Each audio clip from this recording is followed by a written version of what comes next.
Good morning. Oh, what a delight it is for me to be here, to meet new people, to see some long friends, so I don't say old friends. Thank you, Reverend Ian, and thank you, Mack, and thanks to you as a beloved community for inviting me to come today from Philadelphia. It's a joy. I love UUs. In fact, I had a favorite UU. He was who's my chaplaincy mentor many years ago in California. I don't know if some of you may know the name Tony Perino, and he served masterfully in many centers and then became a chaplain mentor. You know Tony? Well, I want to read a little something from his book, The Numbering of His Days, to begin.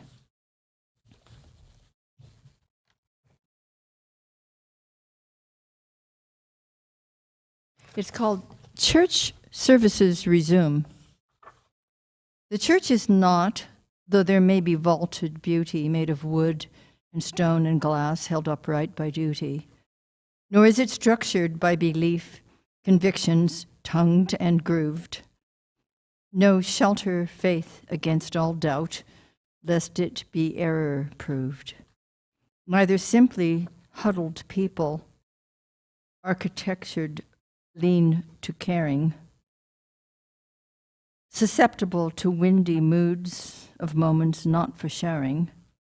More like a flame than a place is the church, more of a trust than a creed, more of kindled promises than congeniality's need.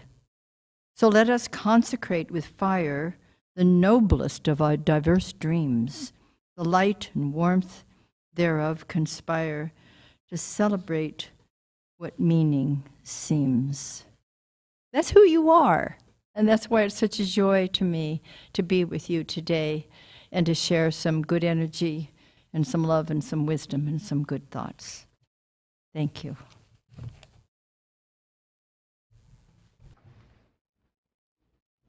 That is a beautiful hymn. And Joel, you are a beautiful, beautiful musician.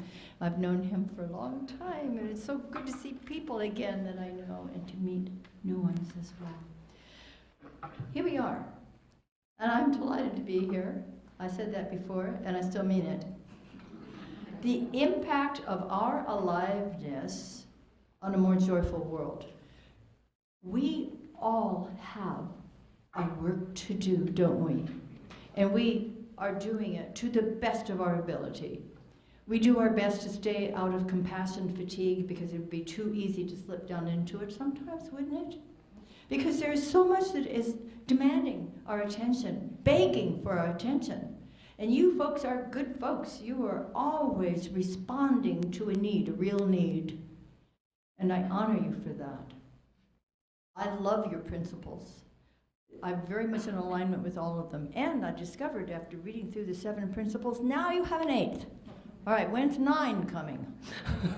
It'll be great, whatever it is. But our core principles, our deep beliefs, are what motivate us and animate us and allow us to do the work that we're here to do, right?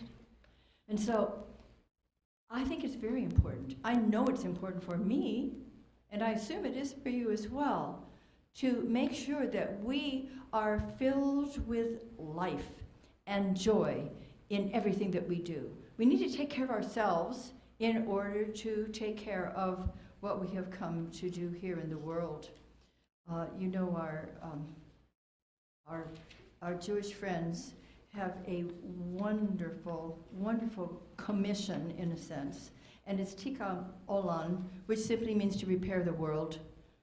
Do you think the world needs a little repairing? Do you think it needs a lot of repairing?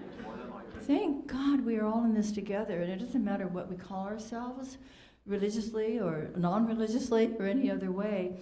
We have been called to be here. Everybody is here very much on purpose. You didn't show up to enjoy the palm trees or the pine trees or wherever you happen to live. I lived here from 2005 to 2014, and I knew your dear Reverend Ken, and that was a long time ago. And I understand he's doing well, and I love that, but we all have our work to do. We need healthy, whole, holy, all from the same root, instruments through which Spirit can do its work. We've been called to do it. And let's do it with joy. Let's do it with fun.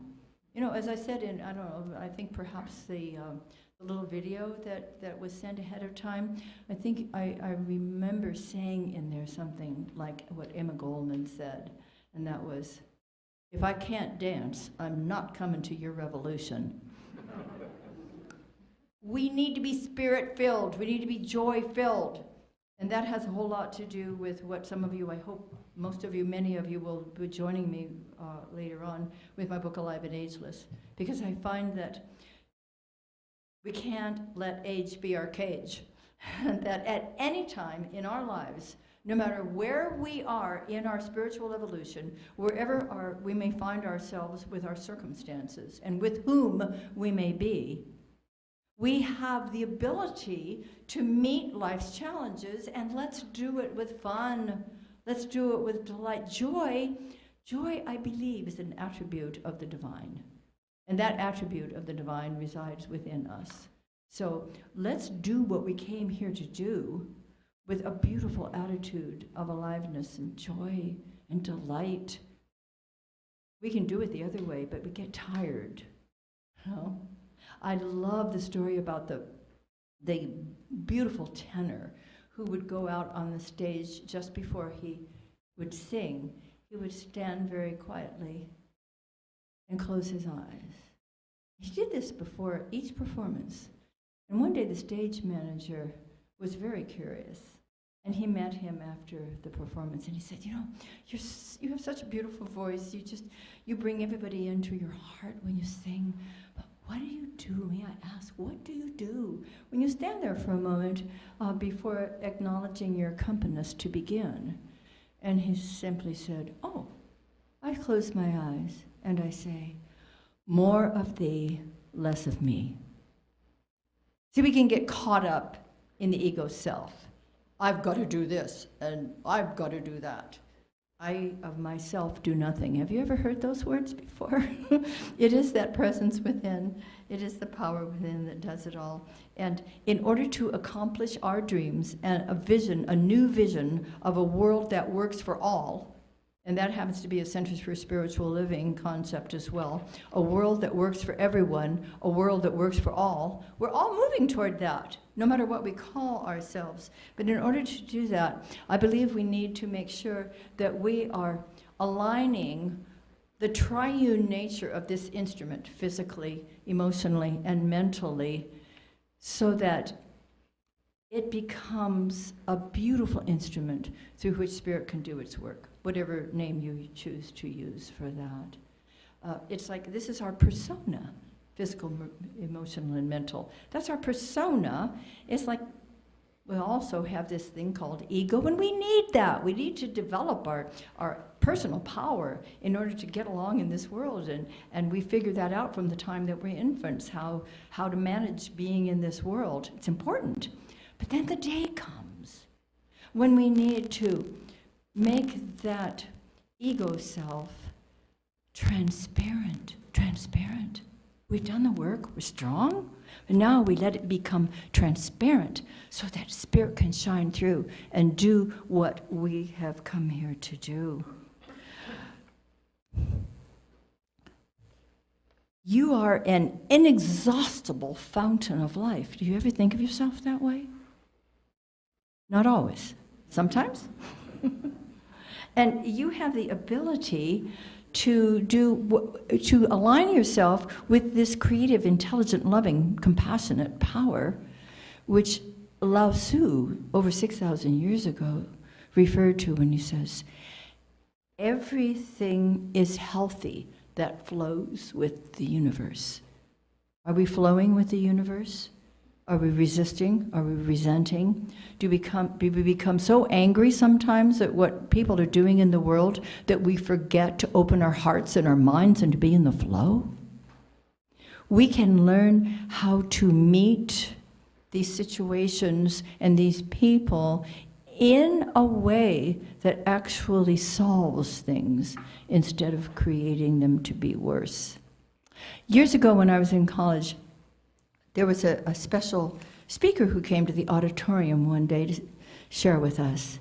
His name was Ira Perlman. Don't know if you're familiar with that name. Some are. And he told us a true story. He had walked and worked with Martin Luther King Jr., and he was all about peace and nonviolence. And he said he had presented at a hotel in downtown San Francisco one evening, and it was rather late when he was walking back to where he was staying, about 2 o'clock in the morning, and he was confronted by a man with a knife. "Give me your money." I was so composed, so centered in his internal peace. And he said to the man, "You look hungry." And then he said, "You know, there's a little taco place that's open all night over here."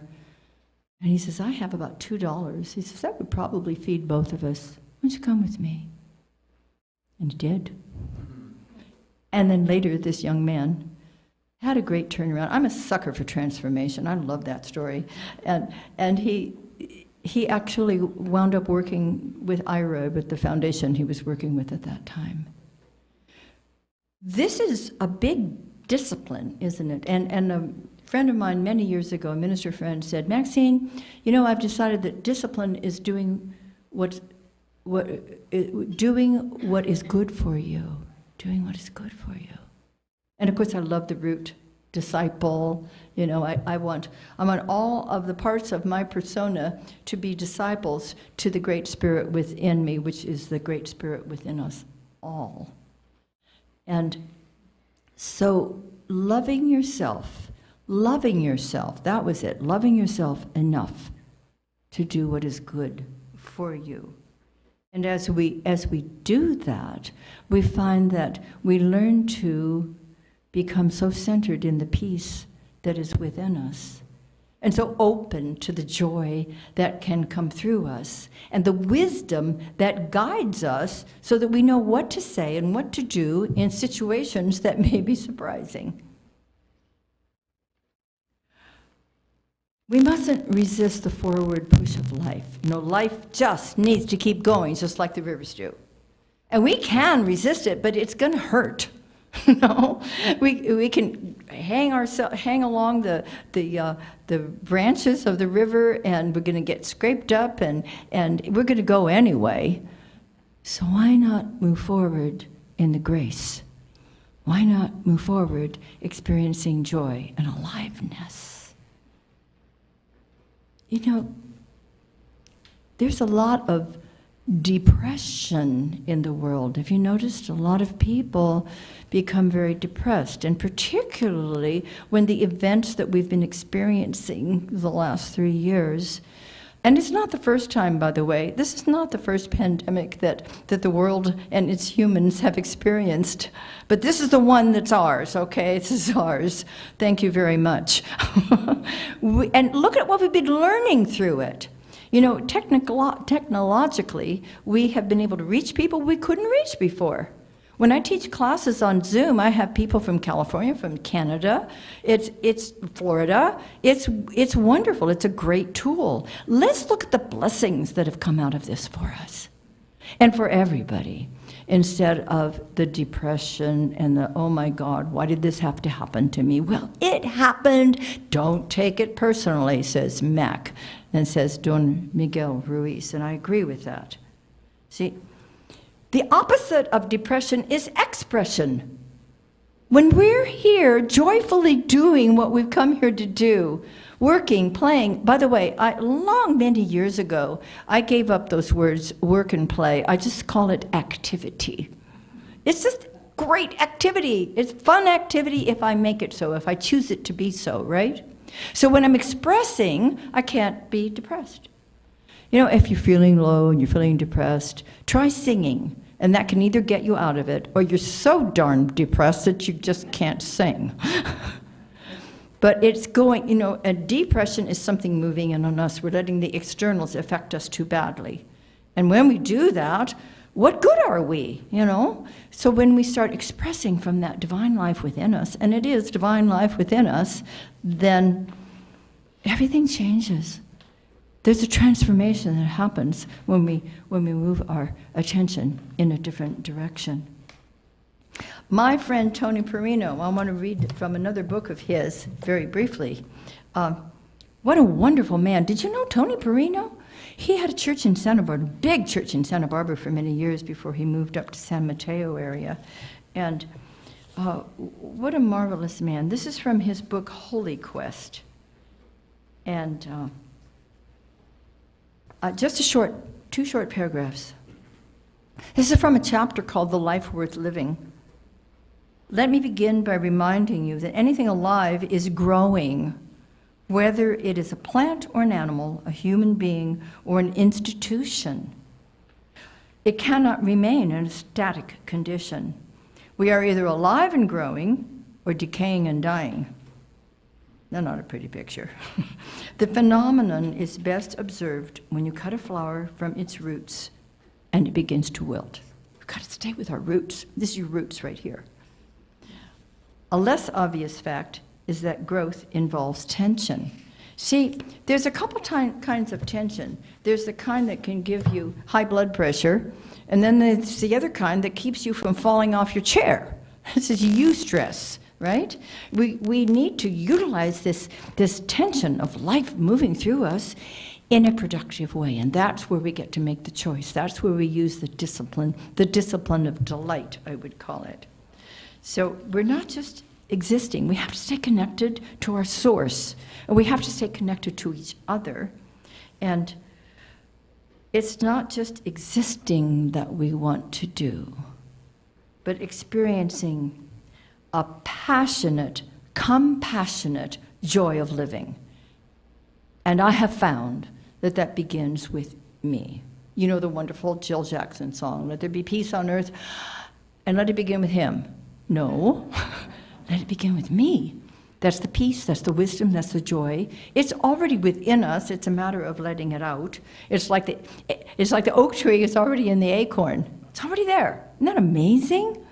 We just need to invite it to come forward. So regardless of external events or internal angst, we've got to stay centered in this divine life. Oh, sure, fear is contagious. Have you noticed? So is hope. So is conscious intention. So is compassion. We participate in a universe of energy, and we can direct it for good. So we begin with ourselves. Do you know that there is no expiration date in life? Do you know that you have no expiration date on your foot? This energy within us is ours to use at any time, in any place, at any stage of our lives. So we learn to remove and transform any limiting notions about our capabilities or our circumstances at any age. We have so much to contribute, and it's such a joy to see the changes, even the small changes that we can make. Even walking down the street, and if you don't have your mask on, you can smile and people will see it. But you could still smile with your mask on and your eyes light up, right? You can still greet people, and that's a lovely thing, a small thing. Like Mother Teresa said, you don't need to do large works, just do small, not great works, just do small works with great love. The smallest things make a difference. And then we can work together in a community like this to allow large changes to be made. I am so in love with life. Are you in love with life? I am so in love with life that I do not understand the word retire. It's just like tired all over again. Rewire, yes, I've rewired. Mack knows this. I've rewired many times throughout my almost 46 years in ministry. I keep fit physically. I stay centered as I can emotionally and inspired mentally. Every day I do Tai Chi, yoga, lots of crunches and stretches. And then I do what I came here to do. I want to stay green and growing. Don't you want to stay green and growing? And I just had a birthday, July 31st. I'm 84. And I'm just beginning. Yay, Christine. And so it's wonderful for us to realize we are the ones we've been waiting for. And we're ready to care lovingly and wisely for ourselves, and then for the loved ones with whom we live, and our neighbors and our co-workers. And we don't want to let age be our cage. That's from Dr. Tom Costa. And some of you remember him from Palm Springs. So you and I deserve a healthy, whole, and holy expression of life. We need that if we're going to do what we would love to do here with our 8 now principles. And our core beliefs are essential to our movement forward, don't you think? We come back to them. We're thrown back on them from time to time, like many times a day often, because things are happening in the world that are, well, I'll use the word nincompoopery. They are sheer nincompoopery. And they're mean, and they're just not in alignment with what the divine intended for its beloved creation. So we're stepping up. And isn't it good to know that it's not only your beloved community here, but there are light workers all over the world with different names of their institutions and their beliefs. But we're all working together, and it's a wonderful awareness that we're not doing this alone. We can't do it alone. We have to stay connected, and you are staying connected.